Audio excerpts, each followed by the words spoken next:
অন্তর্বর্তীকালীন সরকারের পরিধি বাড়ছে, বঙ্গভবনে আজ শপথ নেবেন নতুন উপদেষ্টারা। বাংলাদেশের অন্তর্বর্তীকালীন সরকারের সাথে সহযোগিতা অব্যাহত রাখবে জাতিসংঘ সাধারণ পরিষদ, ব্রিফিংয়ে সংস্থাটির মুখপাত্র। আওয়ামী লীগ সরকারের আমলে ঋণ কেলেঙ্কারি, দুর্নীতি, রাজনৈতিক স্বজনপ্রীতি আর নিয়ম বহির্ভূত চর্চায় বিপর্যস্ত দেশের ব্যাংকিং খাত। খেলাপি ঋণ বেড়ে দাঁড়িয়েছে 1,82,295 কোটি টাকায়। ট্রাফিক পুলিশ দায়িত্ব নেয় সড়ক থেকে শিক্ষার্থীদের সরে যাওয়ার আহ্বান বৈষম্য বিরোধী ছাত্র আন্দোলনের অন্যতম সমন্বয়ক সার্জিস আলমের। বদলে গেছে রাজধানীর বিভিন্ন সড়ক ও দেয়ালের চিত্র, শিক্ষার্থীদের গ্রাফিতিতে ফুটে উঠেছে দেশপ্রেম, সাম্প্রদায়িক সম্প্রীতি আর মননশীলতার অনন্য রূপ। আসসালামু আলাইকুম। দুপুরের সংবাদে আপনাদের আমন্ত্রণ জানাচ্ছি, আমি ঐশ্বর্য খিসা। শুনছিলেন শিরোনাম, এবারে বিস্তারিত। আজ বিকেলে বঙ্গভবনে প্রধান উপদেষ্টা নোবেল বিজয়ী ডক্টর মোহাম্মদ ইউনূসের নেতৃত্বাধীন বর্তমান অন্তর্বর্তীকালীন সরকারের সদস্য হিসেবে শপথ নেবেন আরও 4-5 জন উপদেষ্টা।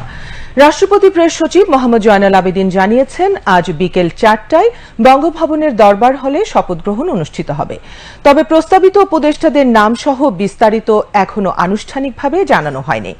এর আগে বৈষম্য বিরোধী ছাত্র আন্দোলনে 5ই আগস্ট শেখ হাসিনা সরকারের পতনের পর গত 8ই আগস্ট থেকে শুরু হওয়া 3 দফায় ডক্টর মোহাম্মদ ইউনূসের নেতৃত্বাধীন অন্তর্বর্তীকালীন সরকারের 17 জন উপদেষ্টা শপথ নেন।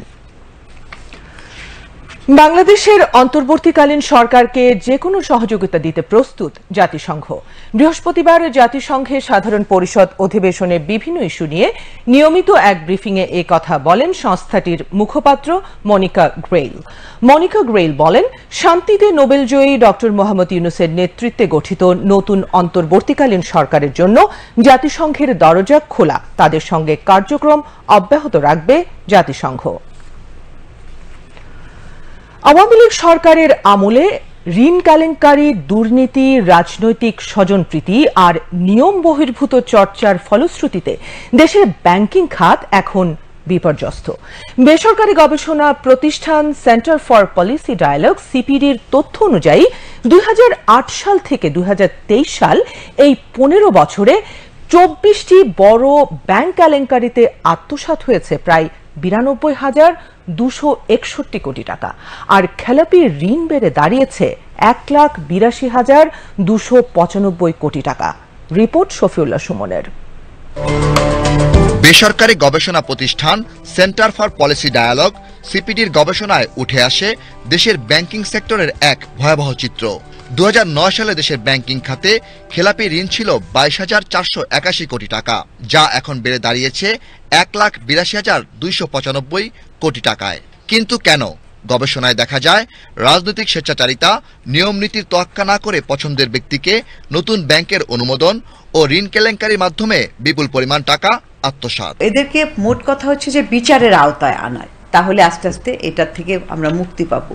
এবং তারপরে তারা যে এই ঋণগুলো নিল হাজার হাজার কোটি টাকা, প্রত্যেকটা ব্যাংকের গাইডলাইনে আছে সিঙ্গেল বরোয়ার এক্সপোজারের লিমিট কত হবে, সেগুলোকে অতিক্রম করে যে দিল, তো তাদের যে সম্পদগুলি জব্দ করে এখন এগুলাকে তরলীকৃত করে ব্যাংকের যে ঋণটা নিয়েছে সেগুলি ব্যাংকের ফেরত দিতে হবে। আরেকটা দ্বিতীয় হচ্ছে যে টাকা তো ওগুলো চলেও গেছে বাইরে ইললিসিট ফাইন্যান্সিয়াল ফ্লোর মাধ্যমে, এই টাকাগুলি ফেরত আনার ব্যবস্থা করতে হবে। সিপিডির দেয়া তথ্য মতে চট্টগ্রামের এসালম গ্রুপের হাতেই রয়েছে 7টি ব্যাংক। প্রতিষ্ঠানটি নিয়ম বহির্ভূতভাবে শুধুমাত্র ইসলামী ব্যাংক থেকেই নিয়েছে 30,000 কোটি টাকা। একক গ্রাহকের জন্য ঋণসীমা নীতি লঙ্ঘন করে জনতা ব্যাংক অ্যাননটেক্স গ্রুপকে দিয়েছে 10,000 কোটি টাকা। 7 ব্যাংক থেকে সালমান এফ রহমানের ঋণের পরিমাণ 36,000 কোটি টাকা। বিশ্লেষকদের মতে 15 বছরে 24 কেলেঙ্কারির মাধ্যমে যে পরিমাণ টাকা আত্মসাৎ হয়েছে তার সঙ্গে জড়িতদের শাস্তির আওতায় আনতে হবে। পাশাপাশি ব্যাংকিং খাতে সুশাসন ফিরিয়ে আনতে ব্যাংক কমিশন গঠন জরুরি। আমরা হলমার্ক কেলেঙ্কারি যেটা 2012 সালে হয়েছিল, আমাদের গবেষণাপত্র রয়েছে, সেখানেও কিন্তু আমরা শুরু করেছিলাম যে ব্যাংকিং কমিশন করতে হবে। জালিয়াতি, ঋণ খেলাপি, স্ক্যাম, এগুলি কতখানি হচ্ছে, এটার ক্ষতির পরিমাণ এবং কেন হচ্ছে, এবং এটা থেকে পরিত্রাণ পাওয়া কি উপায়। সেজন্যই বলছি যে ব্যাংকিং কমিশনটা করার কথা। কোম্পানি আইন সংশোধন, অর্থঋণ আদালতে আইনের দুর্বলতা ও দেউলিয়া আইনের ফাঁকফোকর বন্ধেরও কথা বলেন বিশ্লেষকগণ। শফিউল্লাহ সুমন, বাংলাদেশ টেলিভিশন, ঢাকা। চাঁদাবাজি বন্ধ হওয়ায় পরিবহন সেক্টরে সুবাতাস বইতে শুরু করেছে। নিয়ম অনুযায়ী চলছে গণপরিবহন। তবে মহাজন ও পরিবহন মালিকদের দৈনিক জমা বেশি হওয়ার কারণে ভাড়া কমানো সম্ভব হচ্ছে না বলে জানান চালকেরা। শফিউল্লাহ সুমনের আরো একটি রিপোর্ট। তখন যে জমা বাড়তি আপনার আমগো বাড়তি নেওয়ার লাগে, যখন জমা কমে যাইব আমরাও মনে করেন যাত্রী কমাই নিম ভাড়া। আপনার 600-700 টাকা জমা হইলে আপনার মিটারে যে বিল তো ভালো চলন যাইব। এখন আমরা জমা বেশি নেই, ভাড়াও বেশি নেই, বাধ্য আমরা তো আমগো সারাদিন খাটি, তো আমগো সংসার চালানোর লেগা জমা কমবো, আমাগো পকেটেও টাকা আইব। এভাবেই পরিবহন সেক্টরের বাস্তবতার কথা জানালেন সিএনজি চালকেরা। তাদের ভাষায় চাঁদাবাজি বন্ধ হলেও মহাজনদের দৈনিক জমার পরিমাণ কমেনি, কোনো কোনো ক্ষেত্রে বাড়ানো হয়েছে। আর তাই ইচ্ছা থাকা সত্ত্বেও ভাড়া কমাতে পারছেন না তারা। একই চিত্র দেখা যায় মহাখালী বাস টার্মিনালে। টার্মিনালটি এখন পুরোপুরি চাঁদাবাজ মুক্ত বলে জানান সংশ্লিষ্টরা। টার্মিনালে কোনো চাঁদাবাজি নেই, একদম ক্লিন, পরিষ্কার। আগে যে এরকম সদরঘাট গেলে মনে করেন 20 টাকা দেওয়া লাগতো, মহাখালী গেলে 20 টাকা দেওয়ান লাগতো, ওইটা এখন দেওয়ান লাগে না। আর পরিবহন সেক্টরের এ সুবাতাসে সন্তোষ প্রকাশ করেন সাধারণ মানুষ। আগে তো 300-350 টাকা নিচ্ছে, এখন নিচ্ছে 200 টাকা নিচ্ছে। এসব দুর্নীতি পরিবহনে ভাড়া বেশি, 300 টাকার টিকিট 800 টাকা, এগুলা আস্তে আস্তে সবকিছু ঠিক হয়ে যাবে আমি বিশ্বাস করি। সকলের সম্মিলিত প্রচেষ্টায় গণপরিবহন অচিরেই গণমানুষের হবে, এমনটি প্রত্যাশা সকলের। শফিউল্লাহ সুমন, বাংলাদেশ টেলিভিশন, ঢাকা। বৈষম্য বিরোধী ছাত্র আন্দোলনের অন্যতম সমন্বয়ক সার্জিস আলম বলেছেন, যানজট নিরসনে ট্রাফিক পুলিশের দায়িত্ব নেওয়ায় আজ থেকে শিক্ষার্থীদের আর সড়কে দায়িত্ব পালনের দরকার নেই। তিনি আজ সকালে ঢাকা বিশ্ববিদ্যালয়ে এক সংবাদ সম্মেলনে কথা বলেন। আমাদের জায়গা থেকে স্পষ্ট বার্তা আমরা দেখছি যে প্রত্যেকদিন বিভিন্ন জায়গায় ধীরে ধীরে যারা পুলিশ রয়েছে তারা আসলে তাদের দায়িত্বে ফিরে আসছে। সেই জায়গায় ছাত্র সমাজের প্রতি আমাদের একদম সরাসরি আহ্বান এবং স্পষ্ট আহ্বান, আমাদের পুরো বৈষম্য বিরোধী ছাত্র আন্দোলনের পক্ষ থেকে স্পষ্ট বার্তা, যেখানে যখন পুলিশের কোন একটি টিম বা ট্রাফিকের টিম, আইন শৃঙ্খলা রক্ষাকারী বাহিনীর টিম আসবে, তাদেরকে তাদের দায়িত্বটি বুঝে দিয়ে ছাত্র সমাজকে সেখানে সরে যেতে হবে এবং আপনাদেরকে অবশ্যই শিক্ষা প্রতিষ্ঠানে ফিরে যেতে হবে, আপনাদের ক্লাসে ফিরে যেতে হবে, পড়ায় ফিরে যেতে হবে। বাজারে এখন সরবরাহ ঠিক থাকায় এবং মনিটরিং জোরদার হওয়ায় অনেক নিত্যপণ্যের দরই কমে আসছে। সবজির সাথে স্বাভাবিকতা ফিরছে ডাল, আটা, ডিম, মুরগি, আলু, পেঁয়াজের দরে। দরের স্বাভাবিকতা ফেরাতে এবং বাজার স্থিতিশীল রাখতে ভোক্তা অধিকারের পাশাপাশি সক্রিয় আছে শিক্ষার্থী টিম। শাহিদ জাহিদের প্রতিবেদন। সপ্তাহে শুক্র, শনিবার বা ছুটির দিনগুলোতে বাজারে খাদ্যপণ্য বেশি কেনার প্রবণতা বরাবরই লক্ষণীয়। আর কেনার চাপ বেশি থাকে বলেই সঙ্গত কারণেই এর প্রভাব পড়ে দরদামে। তবে বদলে যাওয়া বাস্তবতায় বেশিরভাগ ক্ষেত্রেই স্থিরতা ফিরেছে পণ্য মূল্যে। মসুর ডাল দেশিটা আমাদের আগে ছিল 126 টাকা কিনা পাইকারি, এখন হচ্ছে 124 টাকা, যেরকম কেজি 2 টাকা করে কমছে। এখন 10-20 টাকা করে প্রত্যেকটা সবজিতে কম আছে, বাজার আস্তে আস্তে অনেক কমতেছে। আদার দাম কমে আছে, 20 টাকা আদি, এগুলো 30 টাকা আদি, ইদানিং আগের চেয়ে একটু কম আছে আর কি। অনেকেরই ভাষ্য, বাজারে স্বাভাবিকতা ফিরে আসছে জোরালো মনিটরিং এর কারণে।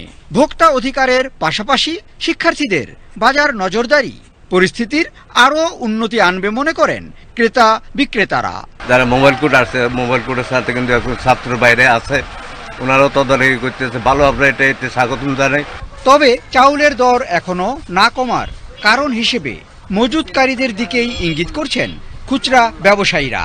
চাইছেন তারা মিল মালিকদের দিকে নজরদারি বাড়ানো হোক। চালের বাজারটা গত 15 দিন থেকে এ পর্যন্ত বাড়া অবস্থা, ওইভাবে বাজারটা এখন পর্যন্ত আছে।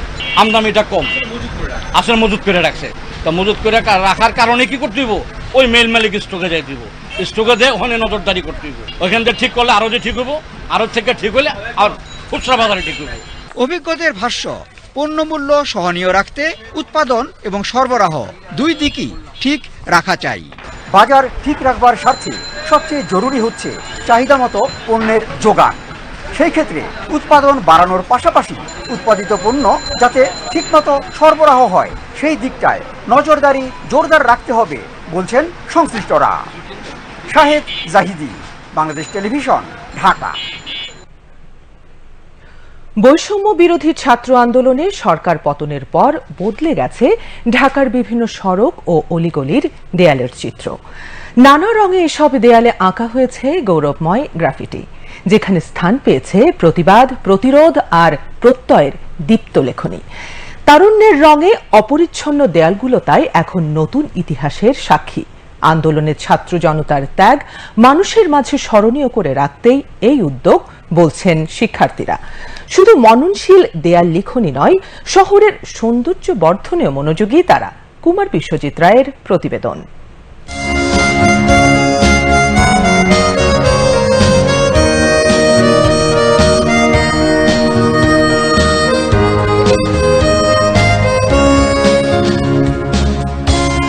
যুগে যুগে যে কোনো বিপ্লবে ও গণ আন্দোলনে প্রতিবাদের সাক্ষী হয়ে ওঠে গ্রাফিতি, ক্যালিগ্রাফি ও দেয়াল লিখন, যেখানে থাকে আন্দোলনের দাবি, অর্জন কিংবা ত্যাগের ইতিহাস। বৈষম্য বিরোধী ছাত্র আন্দোলনেও দেয়ালে দেয়ালে সেই উত্তাপেরই প্রতিফলন দেখেছে দেশের মানুষ। আন্দোলন চলাকালে ক্ষোভ থেকে অনেক কিছুই লেখা হয়েছে দেয়ালে। ইতিহাসের সাক্ষী সেসব লেখনী ও রাজনৈতিক স্লোগান মুছে শহরকে সুন্দর করার উদ্যোগ নিয়েছে শিক্ষার্থীরা। বিপ্লবের মুষ্টি ছেড়ে তারা হাতে তুলে নিয়েছে রং তুলি। মূলত এই যে দুর্নীতিমুক্ত বাংলাদেশ, সাম্প্রদায়িক সম্প্রীতি, তারপরে হচ্ছে পাহাড়িদের সাথে যে বিভিন্ন বৈষম্য হয়, সবকিছুই আমরা একসাথে রাখার ট্রাই করতেছি। আমরা বিভিন্ন থিম আকারে এক একটা জায়গায় কাজ করতেছি। তো আমরা আমাদের নিজেদের মধ্যে থেকে কিছু সৃজনশীল দৃষ্টিকোণও আনার চেষ্টা করব। আমাদের দেয়াল অঙ্কনের পাশাপাশি আরও কিছু ছোট ছোট পদক্ষেপ আছে, যার মধ্যে উল্লেখযোগ্য হচ্ছে বৃক্ষরোপণ। আমরা দেয়াল লিখনে রিফর্ম দেখাবো, স্পেশালি আমরা পাহাড়ি এবং চা বাগান শ্রমিকদের যে তারা যে মজুরি কম পায় সেইটা নিয়ে দেখাবো, এবং আমরা গাছ লাগাবো বিভিন্ন ডিভাইডারে এবং মহাসড়কগুলোর পাশে, এবং আমরা আহতদের সাহায্য করব। 5 আগস্ট চূড়ান্ত বিজয় অর্জনের একদিন পর থেকেই দেয়ালে দেয়ালে মননশীল গ্রাফিতি অঙ্কনের উদ্যোগ নেয় শিক্ষার্থীরা। তারা বলছেন, পরবর্তী প্রজন্মের কাছে সমাজ বা রাষ্ট্রের কি চাওয়া সেটা তুলে ধরতেই তাদের এই উদ্যোগ।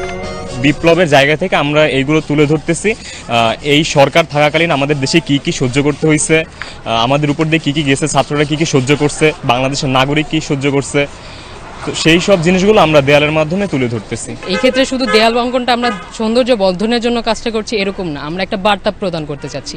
সেই বার্তাটা হবে আমরা নতুন দেশটা কিভাবে দেখছি, কিভাবে চাই। প্রসঙ্গ হচ্ছে আমরা সবাই মানুষ, আমাদের সবার অধিকার আছে এবং সবার বাকস্বাধীনতা আছে এবং সবার বেসিক কিছু রাইট আছে যেগুলো আমরা পূরণ করতেই হবে। রাজধানীর ধানমন্ডি, মোহাম্মদপুর, মিরপুর, ঢাকা বিশ্ববিদ্যালয় এলাকা, new Bailey road, Minto road, science laboratory, Rampura, Bangladesh television সহ বিভিন্ন এলাকায় গ্রাফিতি চোখে পড়ছে। শিক্ষার্থীদের আঁকা শিল্পকর্ম নজর কেড়েছে পথচারী সহ সাধারণ মানুষের। তারাও বলছেন, এমন রঙিন বাংলাদেশ আগে চোখে পড়েনি। তারা আসলে ভালো কিছু চাচ্ছে, দেশের উন্নয়ন চাচ্ছে, দেশটা যাতে শান্ত হয়, দেশের মধ্যে যেন বৈষম্যটা না থাকে, সেটাই তারা চেষ্টা করছে তাদের তুলির মাধ্যমে ফুটিয়ে তোলার জন্য। যারা ডকুমেন্টারি করেন তাদের উচিত গ্রাফিতিগুলো তুলে রাখা, যেন পরবর্তী প্রজন্ম দেয়ালের লিখন মুছে গেলেও সেগুলো যেন আবার রিমাইন্ড করতে পারে তাদেরকে আমরা আসলে কি জন্য রক্ত দিয়েছিলাম আর আমরা কি চাই। এটা সৌন্দর্য বাড়ছে, এটা দেশের মানুষ দেখবো, তাদের ভিতরেও একটা জাগরণ সৃষ্টি হবে। আগামী ভবিষ্যৎ যেন এই উদ্দীপনাময় হোক, আর যেন কোনো রক্ত না ঝরে, আর যেন কোনো আমাদের অনাকাঙ্ক্ষিত কোনো কিছু যেন না ঘটে। বিশ্লেষকরা বলছেন, শত ত্যাগ ও রক্তের বিনিময়ে পাওয়া নতুন বাংলাদেশে যে ক্ষত হয়েছে তা সারতে হয়তো সময় লাগবে। তবে এমন রক্তক্ষরণ আর না হোক, শান্তিতে থাক প্রিয় বাংলাদেশ। কুমার বিশ্বজিৎ রায়, বাংলাদেশ টেলিভিশন, ঢাকা। বৈষম্য বিরোধী ছাত্র আন্দোলনে যাত্রাবাড়িতে গুলিবিদ্ধ হয়ে নিহত নারায়ণগঞ্জের মোহাম্মদ আমানতের নামাজে জানাজা গত রাতে চাষাড়ার কেন্দ্রীয় শহীদ মিনারে অনুষ্ঠিত হয়। জানাজায় অংশ নেন যুব ও ক্রীড়া উপদেষ্টা আসিফ মাহমুদ, সমন্বয়ক সার্জিস আলম সহ কেন্দ্রীয় সমন্বয়ক ও স্থানীয় বৈষম্য বিরোধী ছাত্র আন্দোলনের নেতৃবৃন্দ। নারায়ণগঞ্জ প্রতিনিধি আতাউর রহমানের পাঠানো তথ্য ছবিতে বিস্তারিত, তুলনা আফরিনের রিপোর্টে। গত 5ই আগস্ট ছাত্র বৈষম্য আন্দোলনে ঢাকা চলো লং মার্চ কর্মসূচিতে অংশ দেওয়ার জন্য নারায়ণগঞ্জ থেকে ঢাকায় যাওয়ার পথে যাত্রাবাড়িতে গুলিবিদ্ধ হয়ে নিহত হন আমানত। বুধবার ঢাকা মেডিকেল কলেজ হাসপাতালে গিয়ে আমানতের লাশ শনাক্ত করেন তার স্বজনরা। গতকাল 8:30টায় চাষারা কেন্দ্রীয় শহীদ মিনারে আমানতের জানাজা অনুষ্ঠিত হয়। জানাজায় অংশগ্রহণ করেন যুব ও ক্রীড়া মন্ত্রণালয়ের উপদেষ্টা আসিফ মাহমুদ, সমন্বয়ক সার্জিস আলম সহ কেন্দ্রীয় সমন্বয়ক ও স্থানীয় বৈষম্য বিরোধী ছাত্র আন্দোলনের নেতৃবৃন্দ। যুব ও ক্রীড়া উপদেষ্টা আসিফ মাহমুদ জানাজায় অংশগ্রহণ শেষে সাংবাদিকদের বলেন, এই হত্যাকাণ্ডের সাথে যারা জড়িত প্রত্যেককে চিহ্নিত করে বিচারের মুখোমুখি করা হবে। বৈষম্য বিরোধী আন্দোলন এবং গণপ্রজাতন্ত্রী বাংলাদেশের অন্তর্বর্তীকালীন সরকার এই বাংলাদেশ গড়ার এই পথে একসাথে চলবে এবং যারা আমার ভাইদেরকে এভাবে শহীদ করেছে, আহত করেছেন, তাদের বিরুদ্ধে ব্যবস্থা নেওয়া হবে এবং তাদের প্রত্যেকের বিচার নিশ্চিত করা হবে। এ সময় কথা বলেন বৈষম্য বিরোধী ছাত্র আন্দোলনের আরেক সমন্বয়ক সার্জিস আলম। এই দেশ গড়ার জন্য আসলে আমাদের সকলের সহযোগিতা লাগবে। আমরা যত দ্রুত এই অস্থিতিশীল পরিবেশটি থেকে বেরিয়ে একটি স্থিতিশীল পরিবেশের দিকে যাব, আমাদের দেশের অর্থনৈতিক অবস্থা আসলে তেমন একটা ভালো নেই। সেই জায়গা থেকে বাংলাদেশের গঠনের জন্য প্রত্যেকটা স্টেক হোল্ডার, আমরা সরকার বলি, আমরা জনগণ বলি, শিক্ষার্থী বলি, সাংবাদিক বা যত যারাই রয়েছে, আসলে সকলের একটি সহযোগিতা প্রয়োজন দেশকে স্থিতিশীলতার দিকে নিয়ে গিয়ে সামনের দিকে এগিয়ে নেওয়ার জন্য। এ সময় তারা শিক্ষার্থীদের আগামী রোববার স্কুল খোলার পর থেকে ক্লাসে ফিরে যাওয়ার অনুরোধ জানিয়ে বলেন, সড়কের দায়িত্ব পালনের কাজটি ট্রাফিক পুলিশকে বুঝিয়ে দিয়ে সকল শিক্ষার্থীদের ক্লাসে ফেরার জন্য আহ্বান জানান। তুলনা আফরিন, বাংলাদেশ টেলিভিশন। দুপুরের সংবাদ শেষ করার আগে শিরোনামগুলো জানিয়ে দিচ্ছি আরো একবার। পরিধি বাড়ছে অন্তর্বর্তীকালীন সরকারের, বিকেলে বঙ্গভবনে নতুন উপদেষ্টাদের শপথ। বাংলাদেশের অন্তর্বর্তীকালীন সরকারের সাথে সহযোগিতা অব্যাহত রাখবে জাতিসংঘ সাধারণ পরিষদ, ব্রিফিংয়ে সংস্থাটির মুখপাত্র। আওয়ামী লীগ সরকারের আমলে ঋণ কেলেঙ্কারি, দুর্নীতি, রাজনৈতিক স্বজনপ্রীতি আর নিয়ম বহির্ভূত চর্চায় বিপর্যস্ত দেশের ব্যাংকিং খাত। খেলাপি ঋণ বেড়ে দাঁড়িয়েছে 1,82,295 কোটি টাকায়। ট্রাফিক পুলিশ দায়িত্ব নেওয়ায় সড়ক থেকে শিক্ষার্থীদের সরে যাওয়ার আহ্বান বৈষম্য বিরোধী ছাত্র আন্দোলনের অন্যতম সমন্বয়ক সার্জিস আলমের। বদলে গেছে রাজধানীর বিভিন্ন সড়ক ও দেয়ালের চিত্র, শিক্ষার্থীদের গ্রাফিতিতে ফুটে উঠেছে দেশপ্রেম, সাম্প্রদায়িক সম্প্রীতি ও মননশীলতার অনন্য রূপ। দুপুরের সংবাদ শেষ হলো। খোদা হাফেজ।